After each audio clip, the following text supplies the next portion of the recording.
Morning dear students, स्वागत है एक बार इंटर कॉलेज के यूट्यूब चैनल पर। और मैं फिर से परमाणु संरचना के अंदर लेके आया हूँ कोश और कोश के बारे में। जैसे कि पिछले वीडियो में आपने देखा कि कैसे परमाणु कक्षक को हमने डिफाइन किया था और परमाणु कक्षक को हमने आपको बहुत अच्छी तरीके से बताया था परमाणु कक्षक क्या होते हैं, परमाणु कक्षक कितने प्रकार के होते हैं, कक्षकों की आकृति कैसी होती है। अब उसी में अब हम अंदर जाकर के पढ़ने वाले हैं कोश और कोश की थ्योरी। कोश और कोश क्या होते हैं तो देखिएगा ध्यान से। कोश के लिए हम आपको बता देते हैं कि कोश के बारे में मुख्य क्वांटम संख्या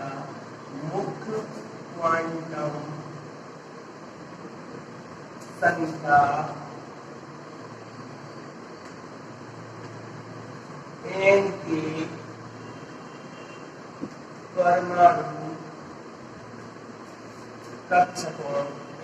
के परमाणु कक्षकों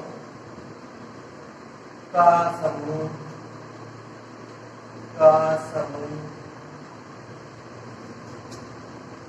परमाणु कक्षकों का समूह कोश को व्यक्त करता है। कुछ नहीं, किसी परमाणु की मुख्य क्वांटम संख्या जो n होती है उसके अंदर टोटल कितने परमाणु कक्षक होते हैं, उसका जो समूह होगा वो कोश को व्यक्त करेगा, वो कोश कहलाएगा। वो क्या कहलाएगा? कोश कहलाएगा। तो छात्रों बात कर रहे थे कोश के बारे में। कोश की डेफिनेशन हमने आपको फिर से बताई है कि मुख्य क्वांटम संख्या के परमाणु कक्षकों का समूह जो होता है वो कोश कहलाता है। इसे हम मुक्त ऊर्जा स्तर के नाम से भी जानते हैं। इसका मतलब ये हुआ कि नाभिक के चारों ओर बहुत सारे ऐसे फील्ड होते हैं जिनकी एनर्जी अलग अलग होती है। अब एनर्जी अलग अलग होती है इसलिए उनको अलग अलग एनर्जी के आधार पर उनकी कोश अलग अलग रिप्रेजेंटेड होती है, उनमें इलेक्ट्रॉन की संख्या भी अलग अलग होती है। कोशों की प्रदर्शित करने की अगर हम बात करें तो कोशों को क्रमशः K, L, M, N आदि से प्रदर्शित किया जाता है। कोशों को किससे प्रदर्शित किया जाता है? K, L, M, N आदि से प्रदर्शित किया जाता है और मुख्य क्वांटम संख्या के मान पर निर्भर करते हैं कि ये कोश कैसे क्या होते हैं, इनके साथ क्या संबंध है। हम यहाँ पर एक डायग्राम समझ सकते हैं कि जैसे कि ये परमाणु का नाभिक होता है, ये क्या होता है? परमाणु का नाभिक। अब हम ये मानते हैं कि इसका ये पहला कोश, ये दूसरा कोश और ये इसका तीसरा कोश और ये इसका चौथा कोश। यदि n के मान मुख्य क्वांटम संख्या 1, 2, 3, 4 है तो उनकी कोशों की संख्या को हम ऐसे प्रदर्शित कर सकते हैं कि ये K होगा, ये L होगा, ये M होगा और ये N कोश होगा। यहाँ ये समझ सकते हैं ये क्या है? हमारा नाभिक। ये हमारा नाभिक है। आप देखिए कि परमाणु के नाभिक के चारों ओर के फील्ड होते हैं, जहां पर हम ये मान सकते हैं कि यदि परमाणु के नाभिक के चारों ओर के फील्ड में मुख्य क्वांटम संख्या n का मान 1, 2, 3, 4 है तो उस क्वांटम संख्या n इक्वल टू 1, 2, 3, 4 के लिए क्रमशः कोशों का प्रदर्शन क्या होगा? n बराबर जब 1 होगा तो हम ये समझेंगे कि कोश क्या होगा? K कोश होगा। n इक्वल टू 2 होगा तो हम ये समझेंगे कि कोश की संख्या क्या होगी? कोश क्या होगा? n होगा। ठीक है, इसी प्रकार से m कोश और n कोश। अब देखें जरा,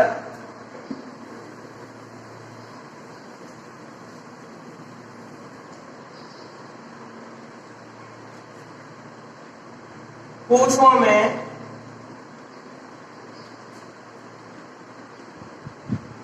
अधिकतम इलेक्ट्रॉन की बात करें, कोशों में अधिकतम इलेक्ट्रॉन, कोशों में अधिकतम इलेक्ट्रॉन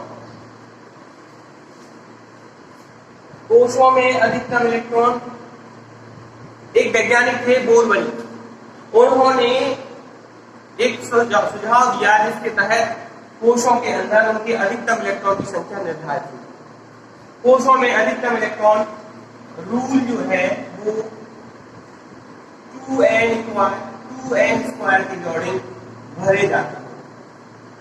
2n स्क्वायर से इसमें यह n इक्वल टू क्या है, यहाँ इसमें n इक्वल टू क्या है, मुक्त क्वांटम संख्या। n इक्वल टू क्या है, मुक्त क्वांटम संख्या, मुक्त quantum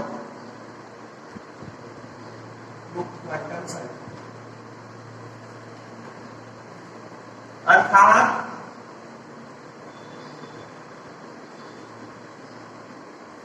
n is equal to 1 होगी तो k कोश के इलेक्ट्रॉन निकलेंगे, k कोश के अधिकतम इलेक्ट्रॉन निकलेंगे, ये कितने होंगे, n का मान 1 put into this formula, then numbers of electron हमारे अधिकतम k कोश में कितने होंगे, because n equal to k जो होता है, n इक्वल टू 1 जो होता है वो k कोश को प्रदर्शित करता है, और n का मान अगर हम 2n स्क्वायर में रखते हैं तो ये n का मान 2n स्क्वायर में रखने से 1 का स्क्वायर इक्वल टू कितना आएगा, 2।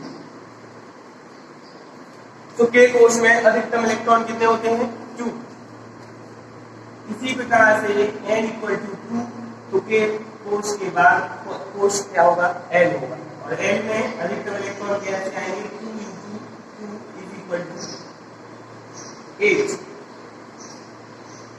इसी प्रकार n equal to 2, n equal to 3 और n इक्वल टू 4 के लिए क्रमशः m कोश और n कोश होगा, उसके लिए इलेक्ट्रॉन 2 into 3 का square is equal to 80, 2 into 4 का स्क्वायर इक्वल टू 32।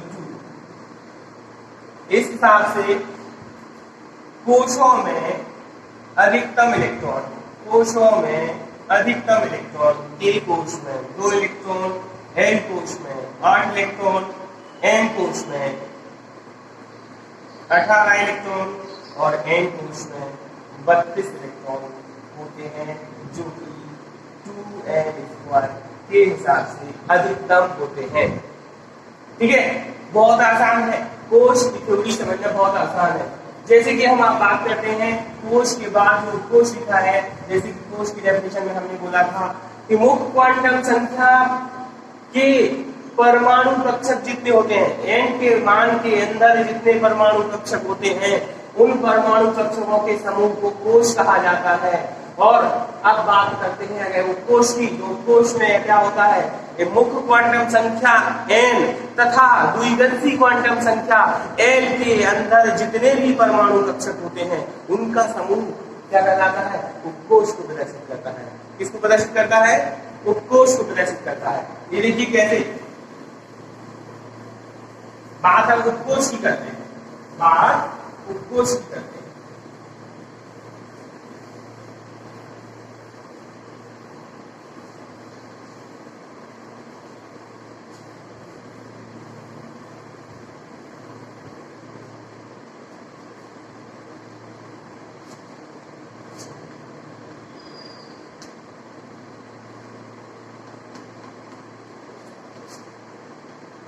मुक्त क्वांटम संख्या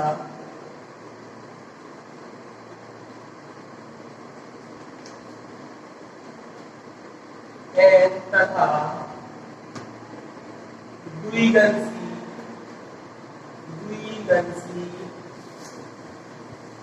क्वांटम संख्या l के परमाणु कक्षकों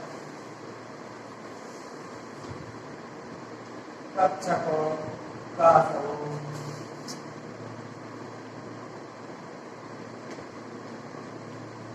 उपकोश कहलाता है, उपकोश कहलाता है। अर्थात द्विगंशी क्वांटम संख्या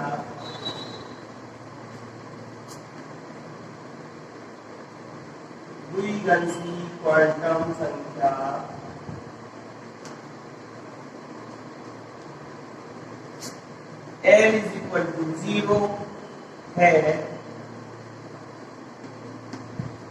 तो वह S उपकोष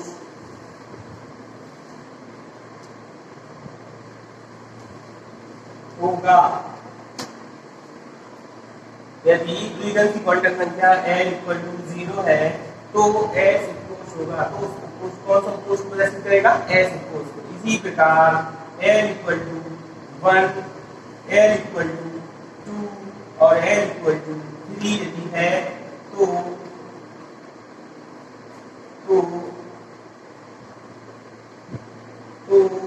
वह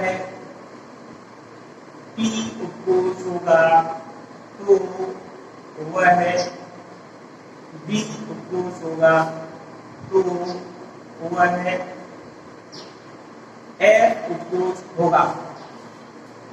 अर्थात हम ये समझ सकते हैं कि यदि वो द्विघन सी क्वांटम संख्या जिसके लिए n मुक्त क्वांटम संख्या के साथ जो द्विघन सी क्वांटम संख्या l है उसके मानों पर डिपेंड करता है कि उपकोष कौन सा व्यक्त करता है। यदि l equal to 1, l equal to 0 तो वह उपकोष S उपकोष को प्रदर्शित करेगा।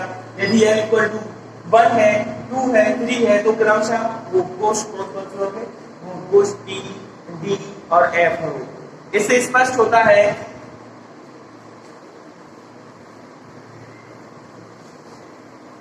कि उपकोष जो है वो 4 प्रकार के होते हैं। उपकोष 4 प्रकार के होते हैं। 4 प्रकार के होते हैं। S उपकोष, P उपकोष, D उपकोष और F उपकोष।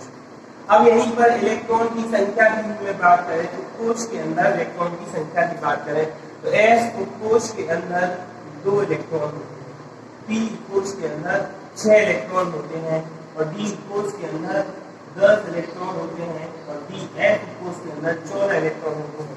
वो कैसे? बहुत आसान है ये समझना, बहुत आसान है ये समझना। पिछले वीडियो में हमने आपको बताया था कि कक्षक क्या होते हैं और एक कक्षक के अंदर किसी भी उपकोष या कोष का कोई भी ऑर्बिटल होता है उसके अंदर ओनली 2 इलेक्ट्रॉन्स प्रवेश करते हैं। अब ये 2 इलेक्ट्रॉन्स जब प्रवेश करते हैं तो इसका मतलब ये होगा कि एक कक्षक के अंदर विपरीत दिशा के सिर्फ 2 इलेक्ट्रॉन प्रवेश करते हैं। एक की डायरेक्शन क्लॉकवाइज होती है और दूसरे की डायरेक्शन एंटी क्लॉकवाइज होती है। तो अगर हम इनके हिसाब से देखें तो इनमें कक्षकों के समूह क्या होंगे? कक्षकों की संख्या कितनी होगी? कक्षकों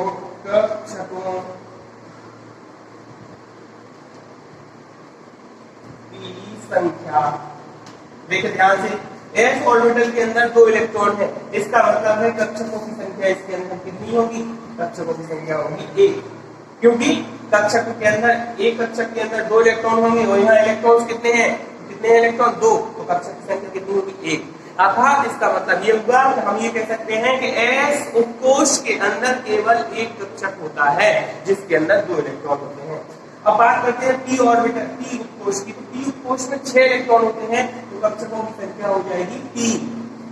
हर एक कक्षक के अंदर 2 इलेक्ट्रॉन जाएंगे तो P उपकोष के अंदर 3 कक्षक हो जाएंगे। अर्थात एक कक्षक जिसके अंदर होता है वो S उपकोष, 3 कक्षक होते हैं P के अंदर और D के 10 इलेक्ट्रॉन के लिए यहाँ पर कक्षक हो जाएंगे 5 और F उपकोष के लिए कक्षक हो जाएंगे 7।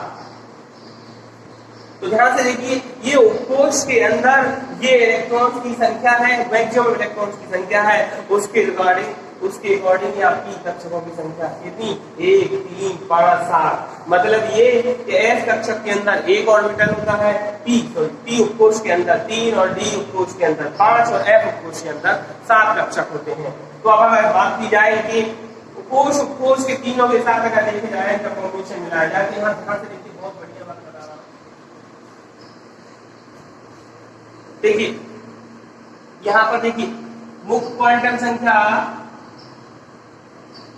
कोष से संबंधित है और उस कोष के अंदर कितने अधिकतम इलेक्ट्रॉन होते हैं और उस कोष के अंदर कक्षकों का समूह क्या होता है वो देखते हैं। मुक्त क्वांटम संख्या n इक्वल टू कितनी? 1।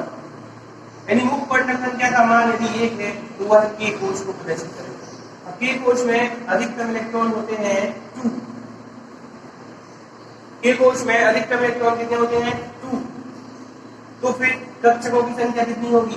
कक्षकों की संख्या, अभी एक ही कोश में इलेक्ट्रॉन की संख्या कितनी होगी? 2, और यहाँ पर उपकोश कितने होंगे? उपकोश कितने होंगे? उपकोश होगा S। उपकोश कितना होगा? S, क्योंकि S उपकोश में 2 इलेक्ट्रॉन, तो कक्षक कितने होंगे? तो कक्षकों की संख्या यानी कि कक्षक कितने होंगे? कक्षक होंगे 1। ध्यान से देखिए, बहुत इंपॉर्टेंट है। यदि n इक्वल टू कितना 2, तो कोश कौन सा होगा? n, और मैक्सिमम इलेक्ट्रॉन कितने होंगे? 8। अब 8 इलेक्ट्रॉन होंगे तो इसके अंदर उपकोश कौन कौन से होंगे? s और p, s और p, क्योंकि s के अंदर 2 और p के अंदर 6 इलेक्ट्रॉन होते हैं। इस हिसाब से कक्षक की संख्या कितनी होगी? s के अंदर कितने कक्षक? s के अंदर 1 कक्षक, और p के अंदर कितने कक्षक? 3 कक्षक, मिलाकर के कितने हो गए? मिलाकर के हो गए 4। n इज इक्वल टू कितना है? 3। कोश कौन सा होगा? m। अधिकतम इलेक्ट्रॉन कितने होंगे? 18। उपकोश कौन कौन सा होंगे? s p d 2, 6, 10। इस हिसाब से 1 इलेक्ट्रॉन 1 कक्षक, p में 3 कक्षक और d में कितने कक्षक? 5 कक्षक, मिलाकर के कितने हो जाएंगे? 5 3 8 9, यानी कि 9 कक्षक। यानी m कोश के अंदर जो होते हैं वो कक्षकों की संख्या कितनी होती है? 9। इसी प्रकार n इक्वल टू 4 के लिए m का मान जिसके अंदर 32 इलेक्ट्रॉन और उपकोशों की संख्या होगी 2, 6, 10, 14। इस हिसाब से 1 धन 3 धन 5 धन 7 बराबर 16। तो बहुत आउटस्टैंडिंग टेबल बना दिए हैं यहाँ पर। मुख्य क्वांटम संख्या कोश, उसके अंदर इलेक्ट्रॉन की मैक्सिमम नंबर्स और कोश की संख्या यहाँ पर, और यहाँ पर उनके अंदर उपस्थित कक्षकों का समूह। आप कह सकते हो कि मुख्य क्वांटम संख्या n बराबर 1 के लिए कोश के अंदर उपकोश कितने हैं, तो आप बता सकते हो कि उसके अंदर केवल s उपकोश होगा। अगर पूछा जाए आपका कि n के लिए, n कोश के लिए कक्षकों की संख्या कितनी होगी, तो n कोश के अंदर sp ऑर्बिटल और सबसेट्स होते हैं जिसके अंदर कक्षक 1 और 3 मिलाकर के कक्षक 4 होते हैं। तो बहुत आउटस्टैंडिंग टेबल है, इस टेबल को आप ध्यान से लर्न कर लीजिए और उसके बाद भी कोई समस्या आती है तो आप बताइए। तो ये थी हमारी कोश और उपकोश की थ्योरी, और अगले वीडियो में हम आपसे मिलेंगे और आपको बताएंगे अवायु थ्योरीज, अवायु का सिद्धांत, जिसके द्वारा हम कोशों के अंदर जो इलेक्ट्रॉन्स हैं उनको उपकोश के रूप में उसका इलेक्ट्रॉनिक विन्यास कैसे भरते हैं, क्योंकि इलेक्ट्रॉनिक विन्यास बहुत ही महत्वपूर्ण कॉन्सेप्ट है जिसकी प्रॉपर्टी के आधार पर हम सारे एलिमेंट्स की प्रॉपर्टी समझते हैं। Thank you so much. कोश और कोश के बाद मिलते हैं नेक्स्ट वीडियो में। Thank you.